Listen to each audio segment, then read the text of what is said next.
السلام علیکم ویور، current affairs کے ساتھ میں آپ کا ہوسٹ عمر نواز۔ ناظرین، میرے ساتھ جو مہمان شخصیت موجود ہیں، معروف اسٹرالوجسٹ ہیں، پامسٹ ہیں، ماہر علم نجوم ہیں، داؤد ہمارے ساتھ موجود ہیں۔ آئیے آج ان سے گفتگو کرتے ہیں، کچھ سوالات کے جوابات جانتے ہیں اور کچھ جانتے ہیں مستقبل کے حوالے سے جو کچھ ہو رہا ہے، کچھ ہوگا۔ بہت شکریہ سر، آپ نے ہمیں ٹائم دیا۔ سب سے پہلے یہ بتائیے گا کہ عمران خان کی رہائی کب ہوگی؟ آپ کا شکریہ، آپ نے پروگرام میں بلایا، اور میں اگر آپ کو ایک اس حوالے سے بات کروں تو میں زائچہ بنا رہا تھا شب جمعہ خان صاحب کا، تو میں بہت حیران ہوا اس بات کو لے کر کہ خان صاحب کا جو فیوچر ہے یا سٹارز ہیں وہ پوزیشن اچانک تبدیل ہو گئی۔ یعنی کہ اگر میں 1.5 سال پہلے کی بات کروں یا 6 ماہ پہلے کی بات کروں تو خان صاحب جب تقریریں کر رہے تھے اور جب پریشر ڈال رہے تھے حکومت پر تو وہاں ان کے سٹارز نیگیٹو تھے، مگر نظر ایسے آ رہا تھا جیسے خان صاحب کو کوئی جو ہے وہ پاور پکڑ نہیں سکتی، مگر سٹارز نیگیٹو تھے اس وقت ہوئے تھے۔ مگر اب جب میں نے اس کے خان صاحب کے سٹارز کو دیکھا، اس کی پوزیشن کو دیکھا، تو میں حیران ہوا کہ خان صاحب کے سٹارز میں بڑی پازیٹیو تبدیلی آئی۔ اب میں اگر اس بات کو لے کر چلوں کہ خان صاحب پابند سلاسل ہیں، جیل میں ہیں اور ان کو ایک سائٹ پہ کر دیا گیا ہے اور شاید ان کے اوپر سخت وقت ہے، مگر جب میں سٹارز کی پوزیشن کو دیکھتا ہوں خان صاحب کی تو وہاں بڑی پازیٹیو چینجنگ نظر آتی ہیں۔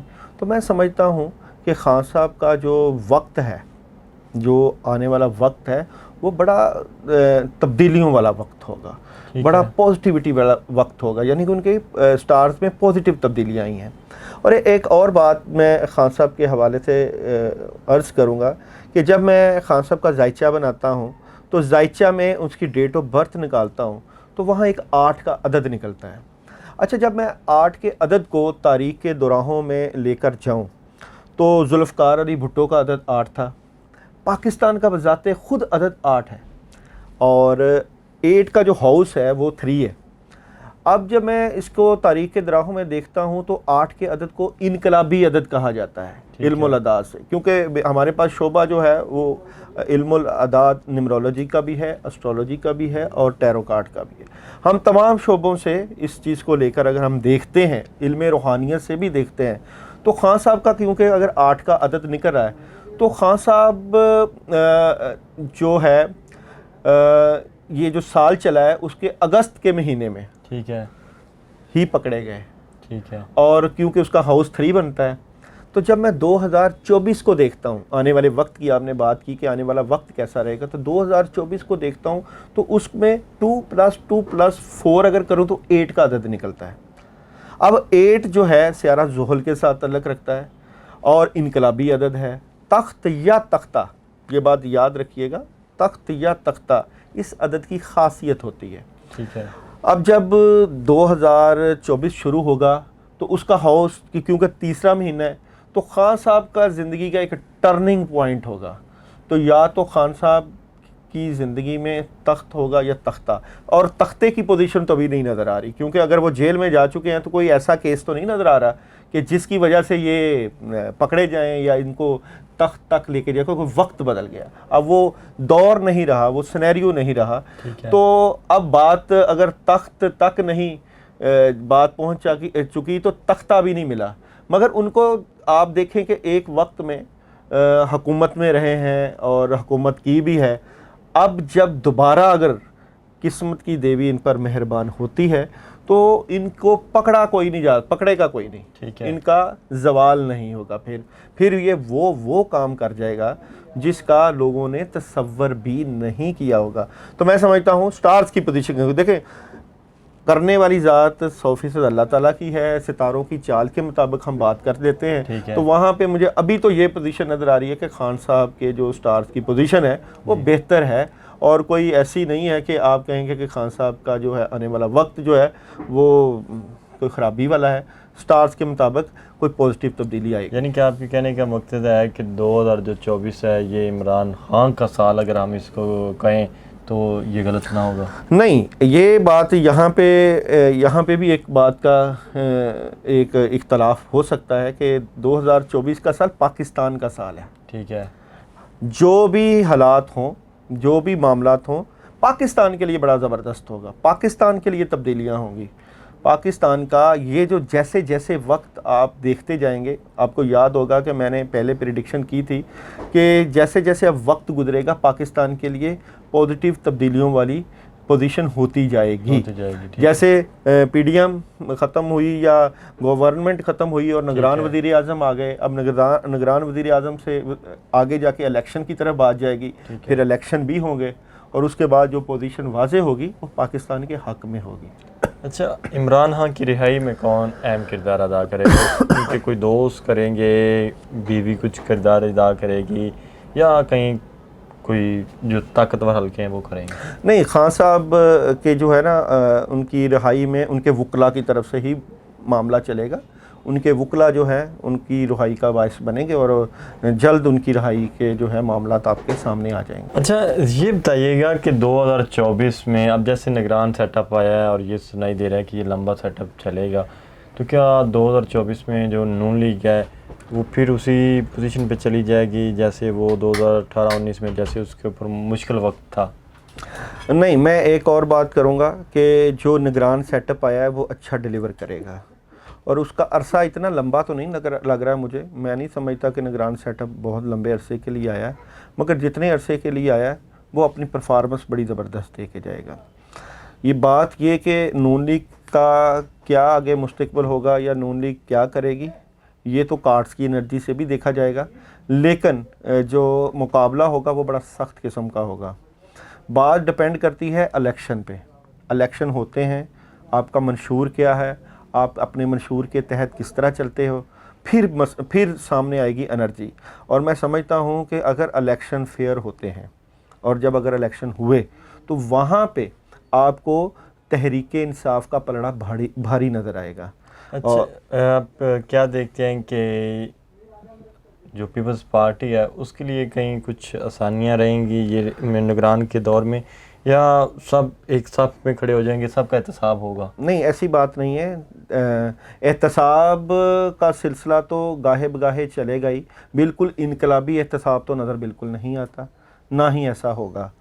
हाँ, पीपल पार्टी एक कार्ड है नून लीग का और तहरीक इंसाफ का। मैं आपको बताता चलूँ कि सिंध कार्ड जरदारी के पास है और आसफ़ अली जरदारी आपको याद होगा हमने प्रेडिक्शन की थी, तो आपने मुझसे पूछा था कि वज़ीर आज़म कौन से जो है वो सूबे का आएगा, तो जब हमने कार्ड निकाले थे तो मैंने कहा था कि ये बलूचिस्तान का आएगा। ये प्रेडिक्शन भी रिकॉर्ड की, तो मैं अब भी ये आपको एक प्रेडिक्शन देता जाऊं कि जरदारी के ऊपर आप भरोसा ना करना कि ये शायद नून लीग का साथ दे। जरदारी शायद तहरीक इंसाफ का साथ भी देने के लिए तैयार खड़ा होगा, क्योंकि ये शतरंज और सियासत का बादशाह कहा जाता है और खिलाड़ी कहा जाता है। और मैं समझता हूँ कि आसफ़ अली जरदारी का बड़ा कलीदी किरदार होगा अगले इलेक्शन में भी, इसको आप नज़रअंदाज नहीं कर सकते। एक एक सीट कीमती है। इलेक्शन के दिनों में हम जब पाकिस्तान का जायचा बनाते हैं और जायचे को देखते हैं और आसफ़ अली जरदारी के भी कार्ड्स को देखते हैं, तो आसफ़ अली जरदारी के बज़ाते ख़ुद स्ट्रॉन्ग जो है वो स्टार्स हैं। ठीक है। आसफ़ अली जरदारी अगर जेल में भी बैठा हो तो भी आसफ़ अली जरदारी की चलती है। अच्छा, आप क्या देखते हैं इलेक्शंस आपको कब होते हुए नज़र आते हैं? ये जो 2024 का साल इलेक्शन का साल है, 2024 के शुरू में होंगे या आखिर में? मैंने आपको कहा था कि 8 का अदद बनता है और 8 का हाउस 3 होता है। अगर मार्च में ना हुए तो जून या अगस्त में इलेक्शन है, यानी कि जून और अगस्त में इलेक्शंस होंगे। अच्छा, कार्ड्स की मदद से हमें ये बताएं कि जो इस वक्त निगरान वज़ीर आज़म है काकड़ साहब, ये क्या कुछ नया करेंगे, कुछ सियासतदानों को कुछ बैकफुट पे करेंगे या सबको साथ लेके चलेंगे? देखते हैं काकड़ साहब की एनर्जी क्या कहती है कार्ड्स के हवाले से, कि पाकिस्तान के जो मौजूदा वज़ीर आज़म हैं काकड़ साहब, उनकी इस वक्त की एनर्जी क्या है, कार्ड्स की एनर्जी से उनकी एनर्जी क्या कहती है, मौजूदा निगरान वज़ीर आज़म की सियासत के हवाले से, वज़ारत उज़्मा के हवाले से एनर्जी क्या है। बिस्मिल्लाह।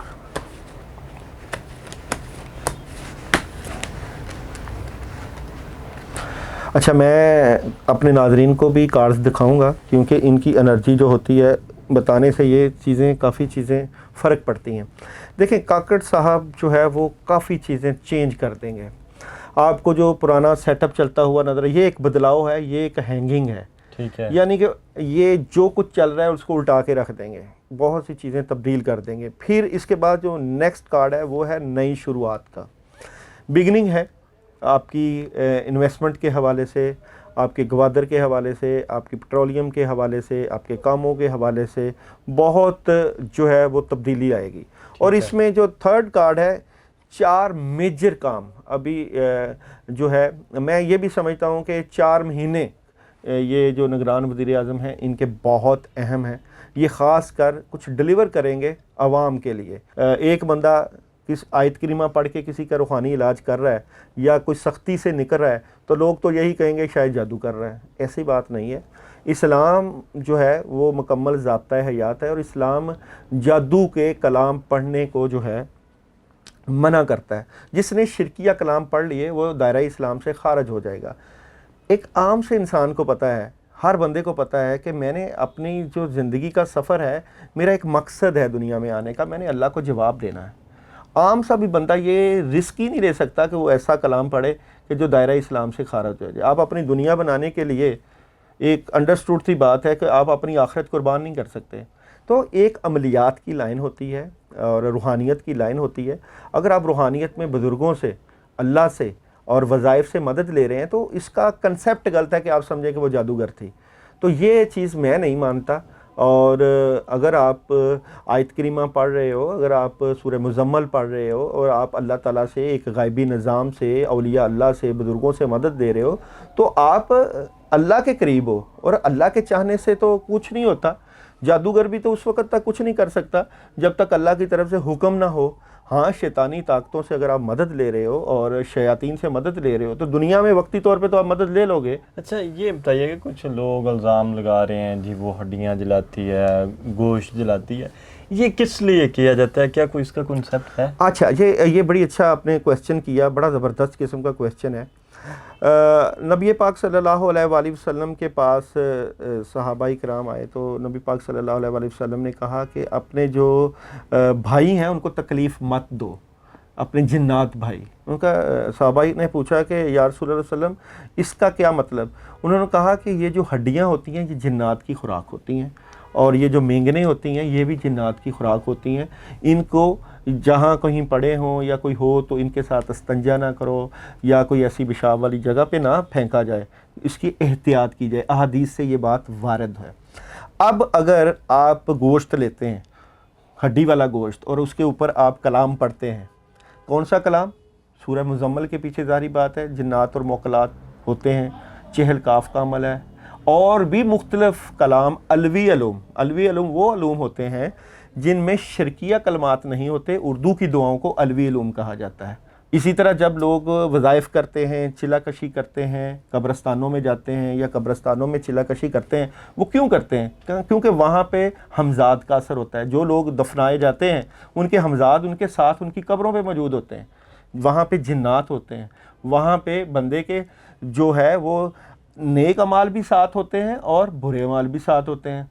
तो वहाँ पे आपकी जो रूहानी ताकत है वो 70 गुना बढ़ जाती है और कलाम की ताकत भी 70 गुना बढ़ जाती है। तो लोग जो वहाँ पे कब्रस्तानों में जाके चिलाकशी करते हैं, पढ़ाइयाँ करते हैं या वज़ाइफ करते हैं, वो बेसिकली अपनी रूहानी ताकत को बढ़ाते हैं या वहाँ पे कब्रस्तान की मखलूक को अपने साथ शामिल करके किसी काम के लिए शामिल कर लेते हैं। तो हम ये नहीं कह सकते कि वो जो जिन्नात जो है वो हड्डी का अमल बेसिकली वो बताया गलत जाता है, तरीका कुछ और है, बताने का कंसेप्ट गलत है। क्योंकि ये जब कलाम इलाही पढ़ा जाता है तो मुसलमान जिन्नात की खुराक होती है और वही मुसलमान जिन्नात जो है बंदे के कामों में लग जाते हैं। जी बहुत शुक्रिया जी। नाज़रीन, आपने गुफ्तगू सुनी, उम्मीद है कि आपको गुफ्तगू पसंद आई होगी। अपने मेज़बान अमन वाल को दीजिए अल्लाह हाफ़िज़।